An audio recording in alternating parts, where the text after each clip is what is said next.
will do what they did before and voted against this budget plan. A majority of Republicans voted against this budget plan when it came to the floor the day of the Ryan budget. I call upon all of us to do the right thing for the next generation and vote no, and yield back the balance of my time.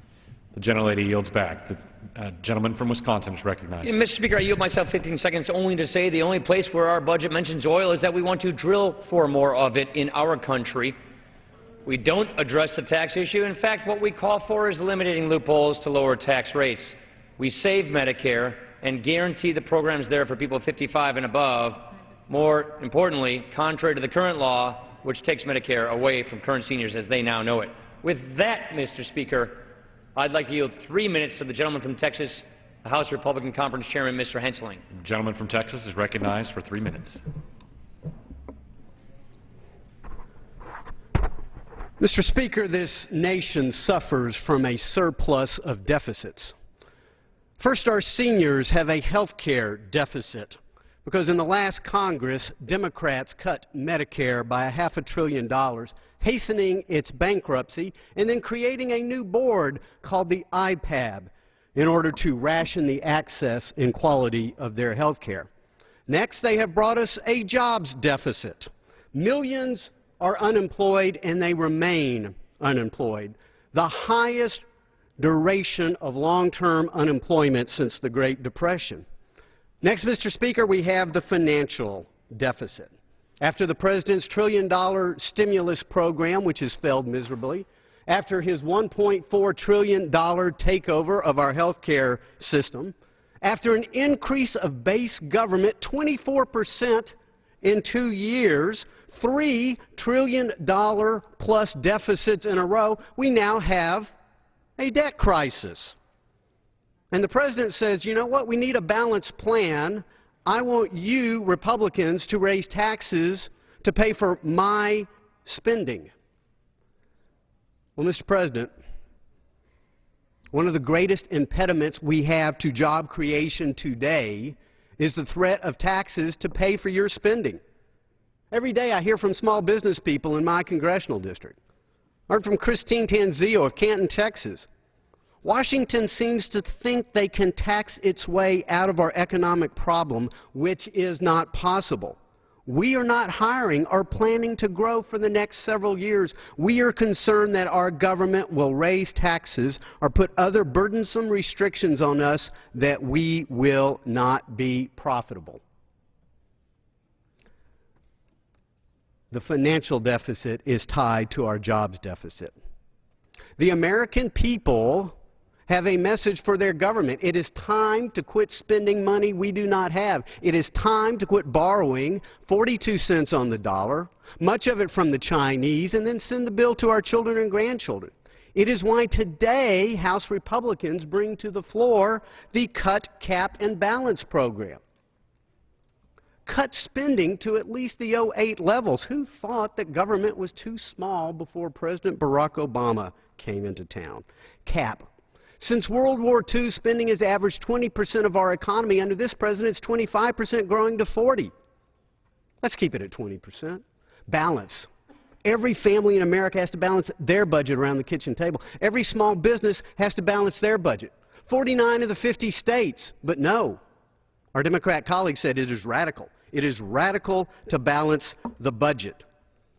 What I say is, if we want jobs, hope, and opportunity, we must cut, cap, and balance. I yield back to balance my time. Gentleman yields back. Gentleman from Maryland is recognized. Thank you, Mr. Speaker. I would again remind my colleagues that the last time the federal government budget was in surplus was during the Clinton administration, a time when they took a balanced approach to deficit reduction, unfortunately one that has been rejected by our colleagues in the communications and conversations with the President of the United States, who has put forward a proposal for $3 in spending cuts, for $1 in revenue, again generated by closing special interest loopholes and returning to the rates that were in place for the very top income earners that were in place during the Clinton administration the last time we were in surplus. And with that, I yield 3 minutes to the gentleman from Virginia, a member of the Judiciary Committee who's been a real leader on this debate. Gentleman from Virginia is recognized for 3 minutes. Thank you, Mr. Speaker. Mr. Speaker, I oppose this legislation. I'd like to focus my comments on the balanced budget amendment because the dirty little secret about the balanced budget amendment is that it does not require a balanced budget. It'll actually make it more difficult for future Congresses to balance the budget, so the title is just misleading. Let's go through some of the provisions. First provision of the balanced budget amendment requires a budget not in balance to require a 3/5 vote in the House and the Senate. The fact is, every budget that we considered this year, in fact, most of the budgets, virtually every budget in the last 10 years, was not balanced in the first year. So all of those budgets, including the Republican Ryan plan, even the Republican Study Committee plan, would have required a 3/5 vote to pass in both the House and the Senate. Now, the deficit reduction requires tough votes, often career-ending votes. The 1993 Clinton budget that was on the way to paying off the national debt, if we hadn't changed it in after 2001, we would have paid off the entire debt held by the public by now. We'd owe nothing to China, Japan, and Saudi Arabia, but that didn't get 3/5 of a vote, and 50 Democrats lost their seats as a result of that plan. Likewise, this year's Republican Ryan plan, which repeals Medicare as we know it, is a good deficit reduction plan, didn't get anywhere close to 3/5, and Democrats have already picked up one seat in a special election because the Republican candidate supported the Republican Ryan plan. So deficit reduction requires tough votes, and increasing the votes needed to pass it will not help pass a deficit reduction plan.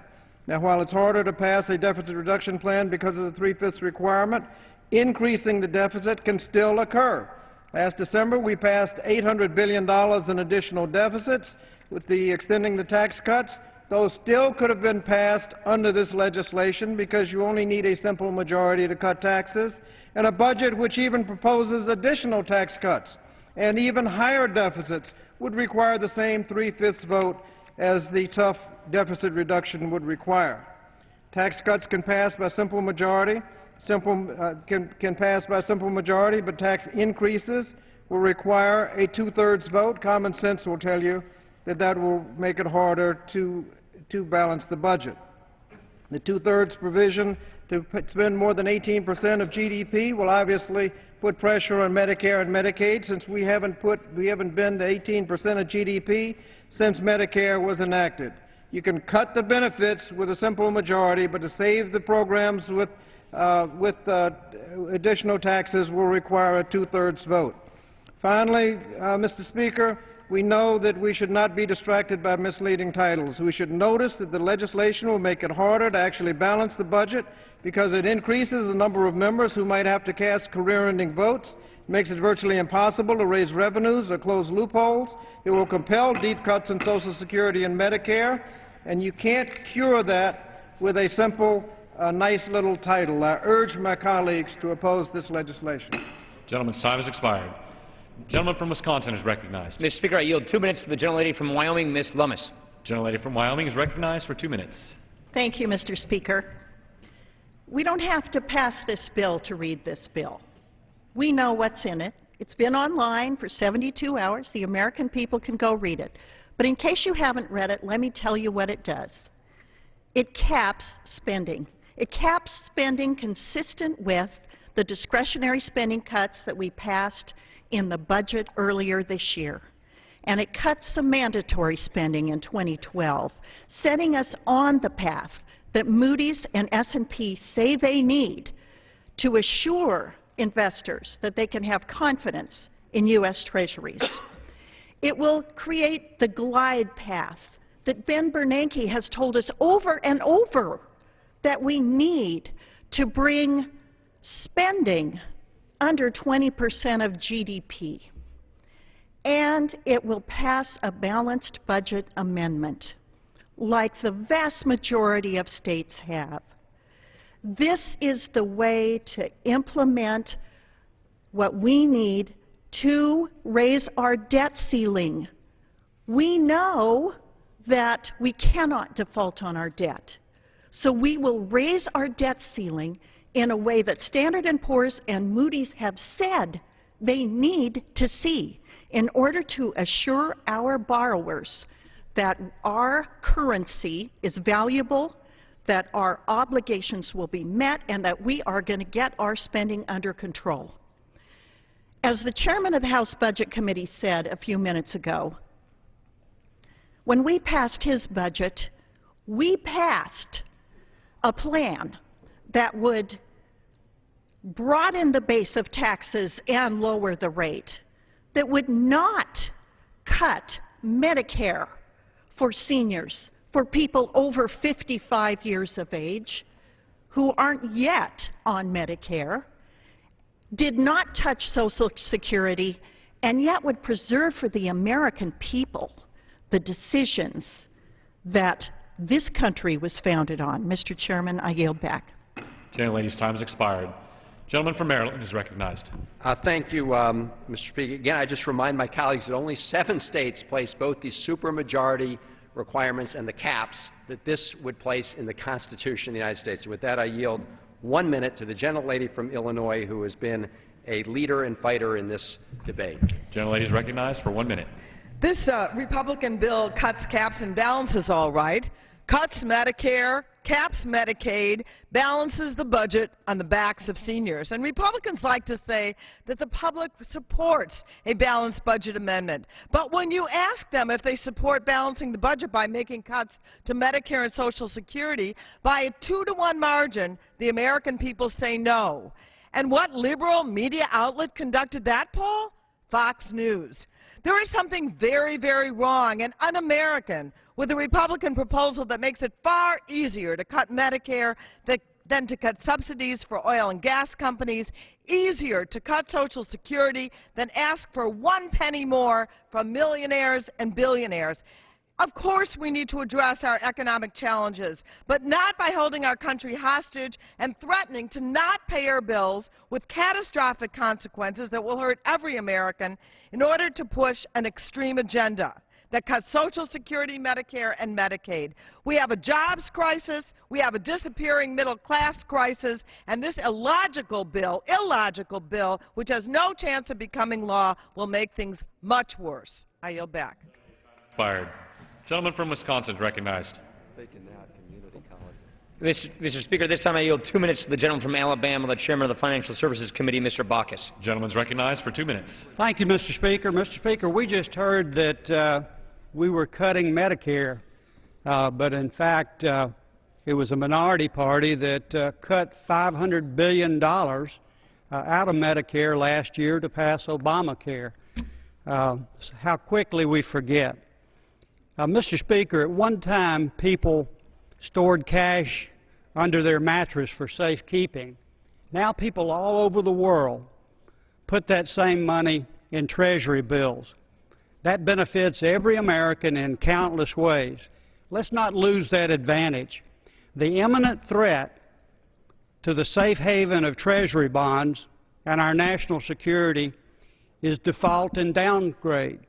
However, by far the overriding danger is too much government spending. The federal government must do what every family in America is called on to do at times when things are tight. That's cut spending and live within their means.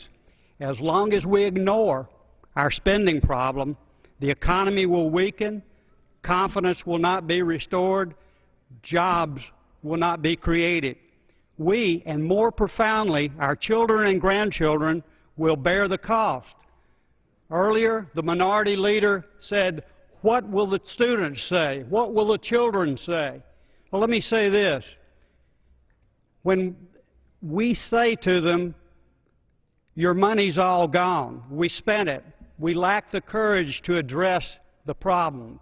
We didn't confront the problems. What will our children say to us? What will our grandchildren say? The heritage of America has never been can't do. It's always been can do. We can do it. We can rise to the challenge. We can answer our children and our grandchildren in future years and say, we did the right thing for you. We did the right thing for our country. We confronted the problems. Thank you, Mr. Speaker. Gentleman's time has expired. The gentleman from Maryland is recognized. Thank you, Mr. Speaker. What the Democratic leader asked was, how could we tell the children that we chose to reduce the deficit by cutting their ability to afford college rather than cutting subsidies for the oil and gas industry? Those are the kind of choices we're making. This is not a question about whether to reduce the deficit. This is a question about how we do it and what priorities we have. And we think it's absolutely the wrong priority to put in the Constitution of the United States a preference to cutting education, to cutting Medicare, as compared to cutting subsidies for special interest corporations, special interest tax breaks for the purposes of reducing the deficit. With that, I yield a minute and 15 seconds to the gentleman from New York, Mr. Engel. Gentleman from New York is recognized. I thank the gentleman. You know, I've listened to this debate for a while now. The American people want us to compromise. The American people are in the middle. That's where most of the American people are. And they don't want extremes from either side. And so what would we do logically to find a solution in the middle, to close our budget deficit? We would first of all cut spending. Secondly, we would close tax loopholes for big corporations. And thirdly, we would let those who can afford to pay more, pay more. The President has proposed something like this, $4 trillion reduction in the deficit, and the Republicans have refused to do it.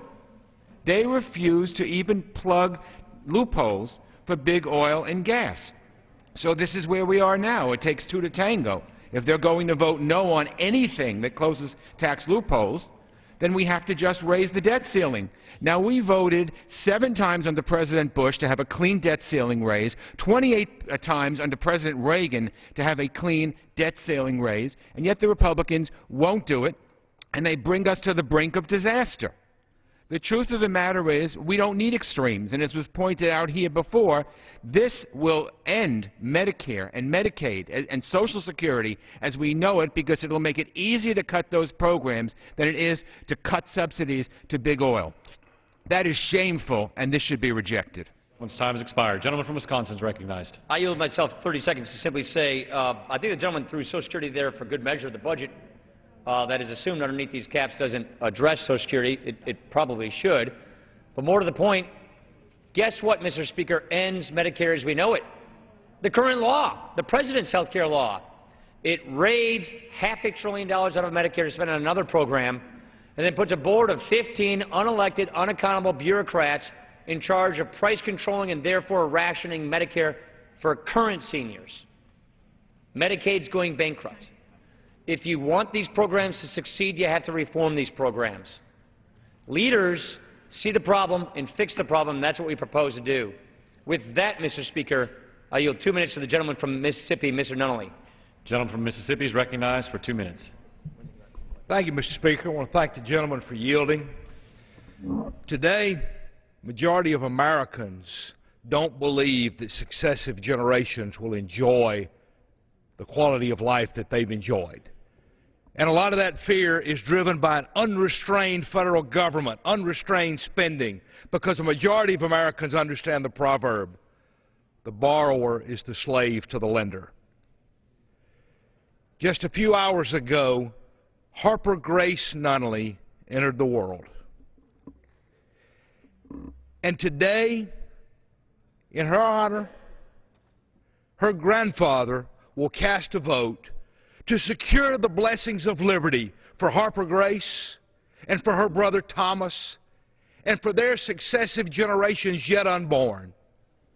And I hope that a majority of my colleagues will join me as we vote to cut, to cap, and to balance. Thank you, and I yield back. Gentleman from Maryland is recognized. Thank you, Mr. Speaker. I think we would all agree if we saw a wasteful spending program, we should cut it for the purpose of reducing the deficit. And the question is, if there's a wasteful or unnecessary special interest tax loophole, why shouldn't we cut it for the purpose of reducing the deficit? Why should we write into the Constitution of the United States a provision that says you need 2/3 to cut a wasteful tax loophole, rather than say let's cut it to reduce the deficit for the benefit of our children?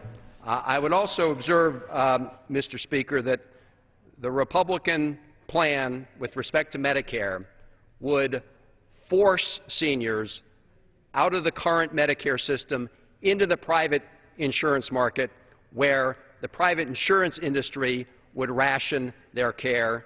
They would get a lot less support from the Medicare program and yet face much higher costs. That is a deal that members of Congress don't give to themselves, and I don't think we should ask seniors to take a deal that members of Congress themselves do not take. With that, I yield 1 minute to the gentleman from California, Mr. Garamendi. The gentleman from California is recognized for 1 minute. Without objection. Thank you, Mr. Speaker. Americans want jobs. 200 days by the Republican power in this House and not one jobs bill. This cut, slash, and burn legislation will not work. We need to invest, grow, and build strategy. That's what Americans want from Congress. They want us to invest in education, invest in research, invest in innovation so that America can remain a leader in the global economy. They want us to invest in infrastructure, build bridges, highways, clean energy, cut our dependence on foreign oil, because when we make it in America, that's when America will make it. Americans can make it. Cut, yes. What we ought to cut are the Republican giveaways to the big oil companies, to the Wall Street barons, to the hedge fund managers who enjoy massive tax breaks. That's where the cuts ought to be. They ought to be cut out. And what of this legislation that's before us? We ought to vote no. Gentleman's time has expired. The gentleman from Wisconsin is recognized. Mr. Speaker, I yield myself 30 seconds to say I hope the gentleman joins us in supporting our plan then, because our plan says let's get rid of all those tax loopholes. Let's make the tax code flatter and fair. Let's get tax rates down for all Americans and for businesses so we can grow our economy. Here's the deal, Mr. Speaker. I will not. Here's the deal, Mr. Speaker. When we tax our businesses at higher rates than our foreign competitors tax theirs, they win, we lose. Some companies utilize loopholes and pay no taxes. Others pay the second highest tax rate in the industrialized world. Yielding myself 50 more seconds, I would simply say, Mr. Speaker, that the goal here is to get rid of all these loopholes, so whoever you are, no matter what you make, you pay the same amount of tax rates. We need to reform this tax code so we create jobs. If we simply raise taxes, raise spending, borrow more money, we lose jobs. This debt is a threat to our current economy, and the tax code is a current threat to our economy. With that, Mr. Speaker, I yield 2 minutes to the gentlelady from New York, Ms. Burkle. Gentlelady from New York is recognized for 2 minutes. Thank you, Mr. Speaker, and I thank the gentleman from Wisconsin for yielding me this time. Mr. Speaker, I rise in support of H.R. 2560, Cut, Cap, and Balance Act. This legislation is strong medicine, Mr. Speaker, but it is what will cure what ails the American economy. For far too long, Washington has overspent, borrowed, and heaped debt upon our children and our future children. If we don't make a change with cut, cap, and balance now, the American dream will go away, and our children and our grandchildren won't have the opportunities that this country has always offered. It's time for the federal government to get our spending under control. And this legislation, Mr. Speaker, is a good first step. It's a reasonable plan, far more than we've seen from the Senate or from the President. It is the only plan that will cut, cap, and balance and do what we need to do for this economy. Mr. Speaker, Washington has a spending problem. It does not have a taxing problem. I would just remind the Speaker, in December, a Democratic-controlled House, a Democratic-controlled Senate, and a Democratic President passed to extend the tax rates, the current tax rates, because they knew what would happen if we raised taxes in an economy as sluggish and as poor as this one is right now. Raising taxes is the wrong thing to do for this economy and for this country. Mr. Speaker, most states have balanced budget amendments. It's time for the federal government to do the same. This massive spending-induced debt is crushing the American dream. We must stand up. We must stand up for the American dream and do what's right for America. I urge my colleagues to pass H.R. 2560, cut, cap, balance. Gentlelady yields back. Thank you. Gentleman from Maryland is recognized. Thank you, Mr. Speaker. This certainly is the only plan on the table that would insert a provision into the Constitution of the United States that makes it easier to cut Medicare, easier to cut Social Security than it is to cut subsidies to oil and gas companies or other special interests for the purpose of reducing the deficit.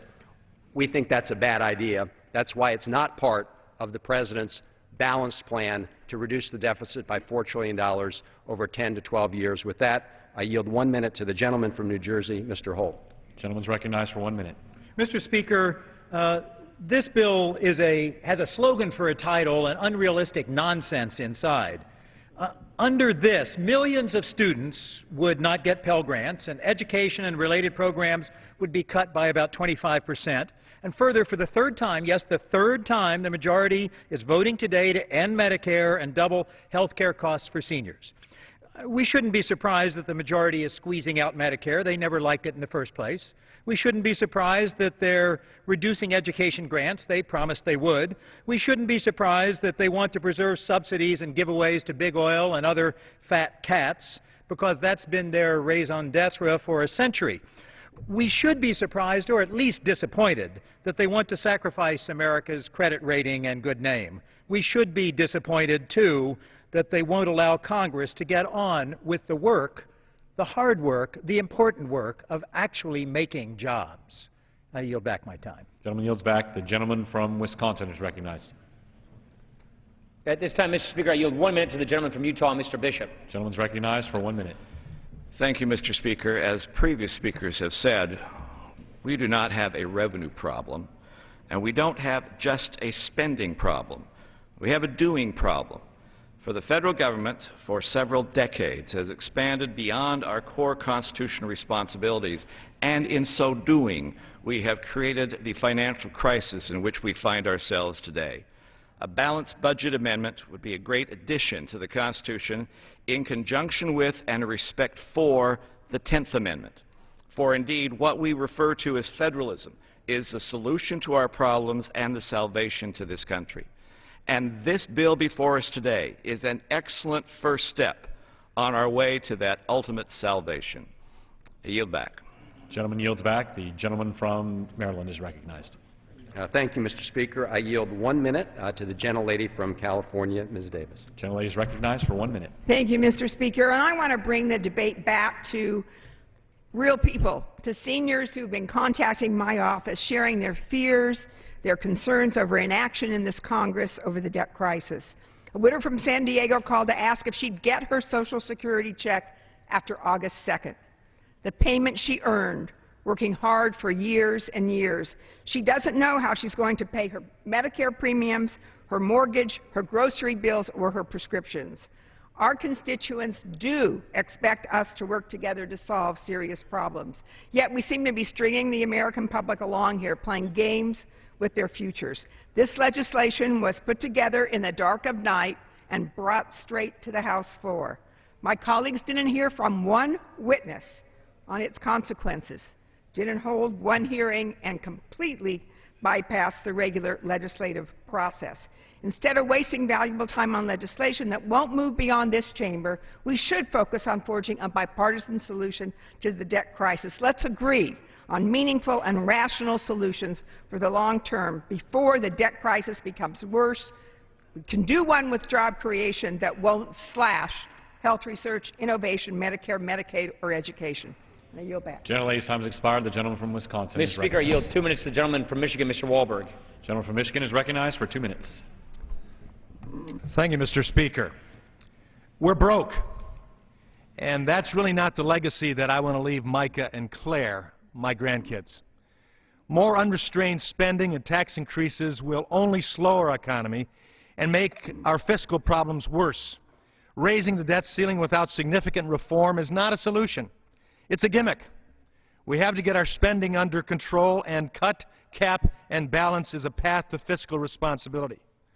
Mr. Speaker, this year alone, the federal government will spend twice what it spent just 10 years ago, and more than 40% of it's borrowed money. We'll have accumulated more debt in the past 2.5 years than we did during the presidencies of Washington through George H.W. Bush. That's right. It took 41 presidencies to spend what we have spent since 2009. We've got to stop spending money we don't have.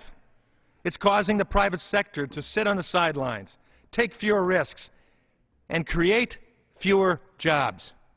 And that's what it's all about, isn't it? Growing economy, creating jobs. The Cut, Cap, and Balance Act automatically saves $111 billion in 2012 and around $5.8 trillion over the next 10 years.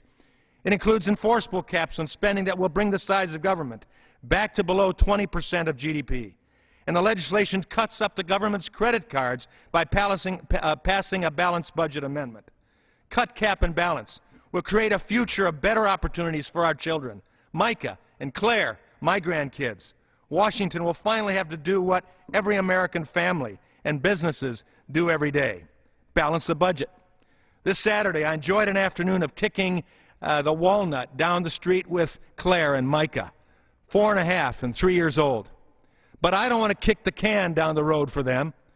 I didn't have the guts to tell them that we've already taken their tax dollars from them before they're even at the point of going to school and ultimately going to work.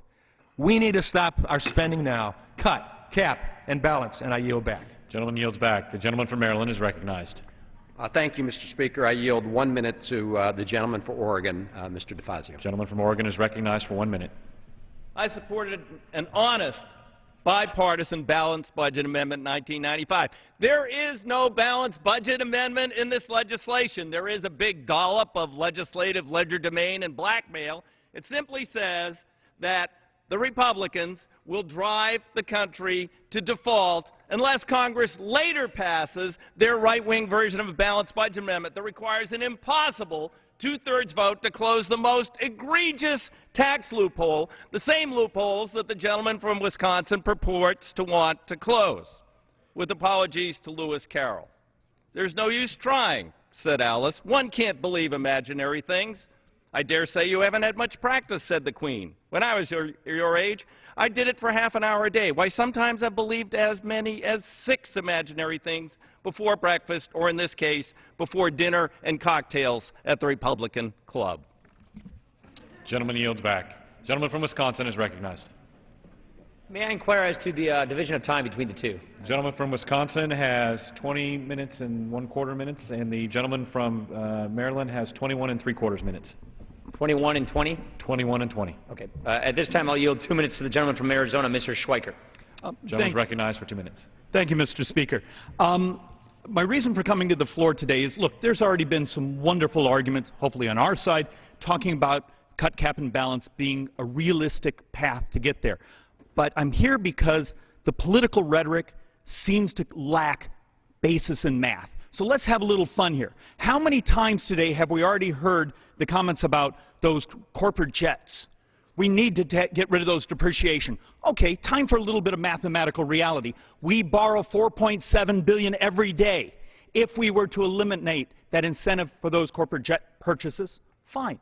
But it takes care of 15 seconds of borrowing a day. How can 15 seconds of borrowing a day be an honest discussion? So let's go on to the next one. How many times today have we already heard about evil fossil fuels, those subsidies to big oil? Well, let's do this. If we were to wipe out the subsidies to all fossil fuels, it would take care of 2.2 minutes of borrowing a day. How is that an honest debate? So we're living in this fantasy world. So let's actually go on to one of the other ones, the Bush-Obama tax extensions. You know, because, how many times do we hear around here, oh, it's those millionaires and billionaires?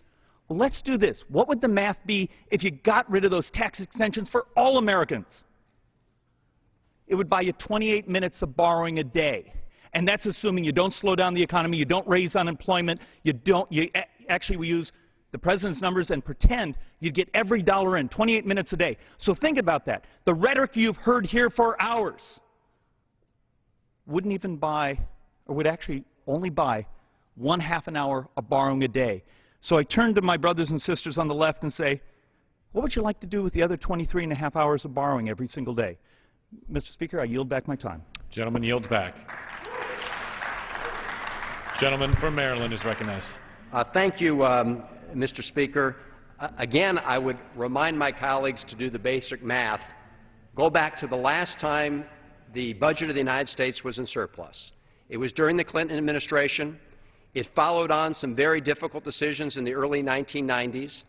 And what it included, as part of a balanced approach, was asking the folks at the very top to pay a little higher rate than they are today. And what the President's proposed is to ask those Americans, as part of a shared responsibility, to go back to paying those rates. And what our colleagues in the Constitution of the United States is a supermajority requirement, 2/3 vote, to go back to the same tax rates that were in place during the Clinton administration, but a majority vote if you want to reduce the deficit by cutting benefits for Medicare beneficiaries whose average income, by the way, median income, is under $22,000 a year. And with that, I yield 1 minute to the gentleman from Rhode Island, Mr. Langerman. Gentleman from Rhode Island is recognized for 1 minute. As unanimous consent to revise and extend? Without objection. Mr. Speaker, I rise in strong opposition to the Cut, Cap, and Balance Act, which is nothing more than a politically motivated distraction from the ongoing budget negotiations necessary to avoid a catastrophic default on our nation's financial obligations. What we need at this challenging time is shared sacrifice. The Democrats have called for significant cuts, closing tax loopholes and requiring people in the highest income brackets to pay their fair share, while Republicans continue to push an unrealistic plan that relies exclusively on draconian cuts on the backs of our seniors, on the backs of working families. One thing is clear. If we don't reach common ground now, America will default on its debt, and that cannot happen. Now, the most dangerous provision of this bill is the Republican version of the so-called balanced budget amendment. While a balanced budget amendment done the right way is worthy of consideration, it must at a minimum be crafted responsibly and provide flexibility in times of war, recession, or national emergencies. This bill does not do that. We all agree that the budget should be balanced. It needs to be. And Congress already has the necessary legislative tools to change its fiscal policies, as we witnessed during the era of surpluses under the Clinton administration.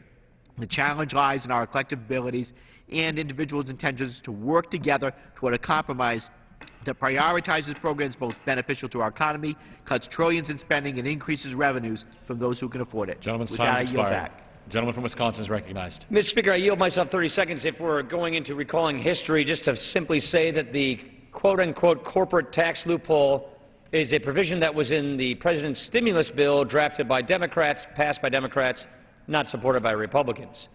The quote-unquote oil tax subsidies were the result of a bipartisan legislation responding to a WTO suit which said that all American producers, manufacturers, domestic producers, get lower tax rates if they produce something in America.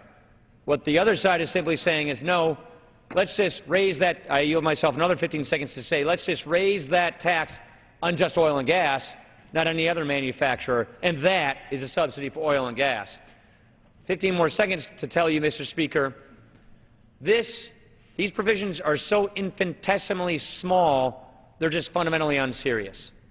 They're just an attempt to score political points to try and dodge coming up with solutions to solve the problem. We have a debt problem we have to deal with. We have a deficit problem we have to deal with. And if we don't deal with it, we're going to lose more jobs. And with that, Mr. Speaker, I yield 1 minute to the gentleman from Minnesota, Mr. Paulson. Gentleman's recognized for 1 minute.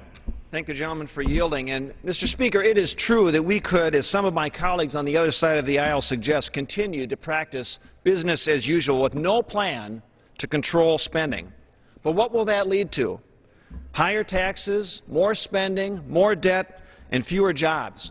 And with our country right now at a financial crossroads and unemployment at 9.2%, this is simply a future that we cannot afford. By cutting spending now, by capping the growth of government, and by requiring a balanced budget, we can finally get our fiscal house in order and get people back to work. American families have tightened their belts in these tough economic times. Washington should do exactly the same thing. We need to pass the Cut, Cap, Balance Act so we can address our spending-driven debt crisis, start paying down the national debt, and then get our economy back on track. This is about protecting the future of our children and our grandchildren. I yield back. Gentleman yields back. The gentleman from Maryland is recognized.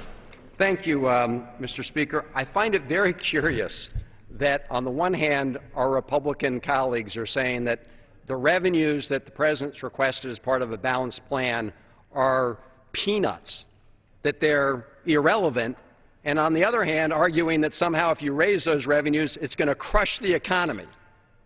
They're trying to have it both ways. The fact of the matter is they're a balanced part of an overall approach that talks about reducing our deficit in a balanced way.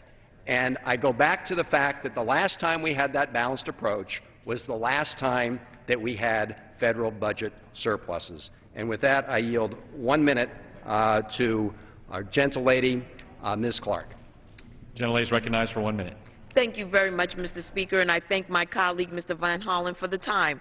Mr. Speaker, the Republican majority has spent over 6 months of the American people's time making it abundantly clear what their priorities are not. The Republican majority does not have time to address jobs. As I stated, we're here over 6 months into the 112th Congress, and we have yet to take one vote on a single comprehensive jobs bill. The Republican majority does not have time to address the economic realities facing millions of homeowners still facing foreclosure. In fact, we have voted on Republican bills that further undercut those who have lost their homes. The Republican majority does not have time to work with the President and the congressional Democrats to deal with our national debt. They'd rather protect tax cuts for multimillionaires and billionaires and tax loopholes for corporate interests. What the Republican majority does have time for is playing games, spending 4 hours debating a bill that, thank God, is dead on arrival in the Senate. And I yield back the balance of my time. Gentlelady's time has expired. The gentleman from Wisconsin is recognized. At this time, Mr. Speaker, I yield 2 minutes to the gentleman from Georgia, Mr. Kingston. Gentleman from Georgia is recognized for 2 minutes. Thank the gentleman for yielding. Now, after a 3-year spending spree in which the President drove up the national debt 56%, he has the nerve to tell the American people to eat their peas. After he's been on this supersize me diet, he turns around and tells struggling middle-class families how to behave. One must ask, where has the President been? He owns this economy. He's been in office nearly 3 years. It is his. It's his policies that have left 15 million Americans out of work. It's his policies that have stifled growth and business investment. It's his policies that have created and are continued these so-called tax breaks for big oil. It's his very signature that has extended the Bush tax cuts. It's his policies that have given us the highest deficit spending in the history of the United States of America. He owns this. Not President Bush, not Vice President Cheney, not the Republican Party, not Halliburton, not all the other straw men that the President likes to set up to distract the American people. It was President Obama who cut Medicare $562 billion. It was President Obama who set up IPAD, which is a health care rationing system which our moms and dads and grandparents will have to be suffering under. It was this President who took unemployment from 7% up to nearly 10%. And now we're having the debate of the decade, and where is the President? We get from him not a plan, but speeches, finger-pointing, rhetoric, vague promises, but no plan. If there is a plan, could you lay it on the table? And I'll ask my Democrat friends, do you have a plan? We keep hearing the President has a plan. Could you put it on the table? I might want to vote for it. I might be interested in reading the bill. If there is a plan, could you please put it on the table? Just as I thought, there's no plan. The only plan we have right now is the Republican plan. This is the plan. The gentleman asked a question. Would the gentleman yield? Balance. And this is the President's plan, speeches. That's all we're getting. No legislation whatsoever. And I'll be glad to yield to my friend from Maryland. Gentleman's time has expired. I'm sorry. Gentleman from Maryland is recognized. Well timed. Gentleman from Maryland is recognized. Well knows that the President's put on the table a balanced approach, $4 trillion over 10 to 12 years, $3 in spending cuts to $1 in revenue. In fact, the Speaker of the House and the President of the United States, as my colleagues well know, were talking about a number of components of that plan, and what was very clear is our colleagues didn't want to touch it because of this principle they have that not $1 from closing a tax loophole or revenue can go for the purpose of reducing the deficit. I will not. And we heard a little rewrite of history. Let's just remember that when the President of the United States was sworn in, he immediately faced a record $1.3 trillion deficit. The guy took office, and it was $1.3 trillion that he inherited. 700,000 jobs were going down the tubes every month. It took a little while to turn things around, and things are still very, very fragile. What would be a huge mistake is to go back to the same trickle-down on steroids policy that got us into this mess to begin with, because we know how the movie ended at the end of the Bush administration. They left this administration with a pile of debt, an economy that was falling through the floor. We need to work together to fix this problem. But taking the position that you're going to prevent the United States from paying its bills unless you implant in the Constitution a provision that says it's easier to cut Social Security and Medicare than cut corporate tax loopholes to reduce the deficit is not going to fly with the American people. And with that, I yield 3 minutes to the gentleman from Massachusetts, the ranking member of the Natural Resources Committee, Mr. Markey. The gentleman from Massachusetts is recognized for 3 minutes. I thank the gentleman. A poll completed by Gallup just 3 days ago basically showed what Democrats have been saying all along. Americans want their Congress to come together to tackle our debt level with a responsible program of spending cuts and new revenues. Here's what the poll said. 80% of all voters want the Democrats and Republicans to come together on spending cuts and tax increases. 70%, 77% of independents, 74% of Republicans. CBS has a very similar poll. But what the Republicans are saying is we're not going to pay attention. The Republicans are suffering from deficit attention disorder. They've spent their time in power paying attention to everything but the deficit. They have deficit attention disorder. They extended massive Bush tax cuts for the rich. They voted to support billions in subsidies to the most profitable oil companies, ran up trillions in debt to finance 2 wars, allowed Wall Street to run wild with deregulation and smash our economy onto the rocks, but they only want to focus on the deficit when it means ending Medicare, when it means shrinking Social Security. They only want to focus on the deficit when they can still protect billionaires and protect big business, big oil. The Republicans have political amnesia. They controlled the Congress for 12 years. President Bush controlled the presidency for 8 years. They are the ones that ran up this huge deficit on their watch. And now what are they saying? They're saying pass a constitutional amendment before we win the presidency again so we stop us from killing the economy again. Pass a constitutional amendment that doesn't let us do it again with a Republican president, with 12 years of controlling the House and the Senate.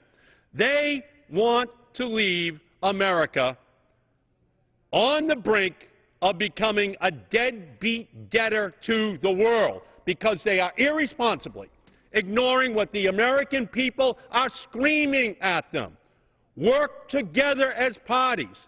Have deficit reductions and revenue increases and tax increases on billionaires. But the Republicans refuse to come together. They refuse to ensure that not just Grandma having a shrinking of her Medicare benefit, kids losing their Pell Grants, but also billionaires are at the table if this is such an Armageddon level of financial crisis facing our country. But they are tied. They're tied back to the Tea Party. They're tied back to those who have tethered them to a policy that does not allow them to escape their deficit attention disorder. Gentleman from Wisconsin is Mr. recognized. Speaker, on that, I'd like to yield 2 minutes to the gentleman from Illinois, Mr. Dole. Gentleman from Illinois is recognized for 2 minutes. Thank you, Mr. Speaker, and I thank the gentleman from Wisconsin for yielding. We did hear some rhetoric on the other side that basically said that we do have a plan, that the President has laid out a plan. It's clear. Well, frankly, the CBO has taken a look at that, the Congressional Budget Office, to say we can't score speeches. This is a very serious time. We do need to talk about a big, bold plan to put ourselves and our country back on the right course. Gentlemen, we just heard some rhetoric talking about how this was the deficit that the Republicans had run up. Let me tell you that, yes, the Republicans have had some deficit spending. This is a bipartisan issue. Washington has a spending problem. We're spending $1.6 trillion this year of money we don't have. 42 cents of every single dollar that we are spending is borrowed. Now, Mr. Speaker, I'm a small business owner. I employ just under 100 people. For me, that's 100 families. These are families that are living paycheck to paycheck. If I ran my business like the federal government is run today, I'd be out of business inside of the month. It's frankly irresponsible with the way that this country is being run right now. We have to talk about tightening our belt. We cannot continue to spend the way that we've been spending and expect that we're going to get jobs. This is about jobs in the economy. We have to make sure we're providing more certainty, because I can tell you I have received phone calls from constituents and from business owners back in my district. 650 manufacturers in the 10th District in Illinois. They do need to have some certainty before they're going to invest back in their business, before they're going to create additional jobs. We cannot be looking at trillions of dollars in deficit spending and expect that this is going to be a jobs plan. We have to tighten our belt. The American public has tightened their belt. American families are living under a balanced budget in their own right. American businesses are doing the same. They should expect that their federal government should also live within their means. There's no question that this is a very serious time. We are not going to become a deadbeat debtor. The way I tell my constituents back at home, Mr. Speaker, is that it's like purchasing a business. We think we've got the best business in the world in the United States of America, and yes, it's got some debt of which we're obligated to pay. But we've got to restructure how that business is taking on that debt if we're serious about wanting to reform it for next generations. And I yield back. Gentleman from Maryland is recognized. Thank you. It does not encourage certainty or confidence in the markets or anywhere else for one party to say that if they don't get the budget their way, they're going to prevent the United States from paying its bills. That sends a terrible message. American families don't have the luxury of saying that they're not going to pay their bills.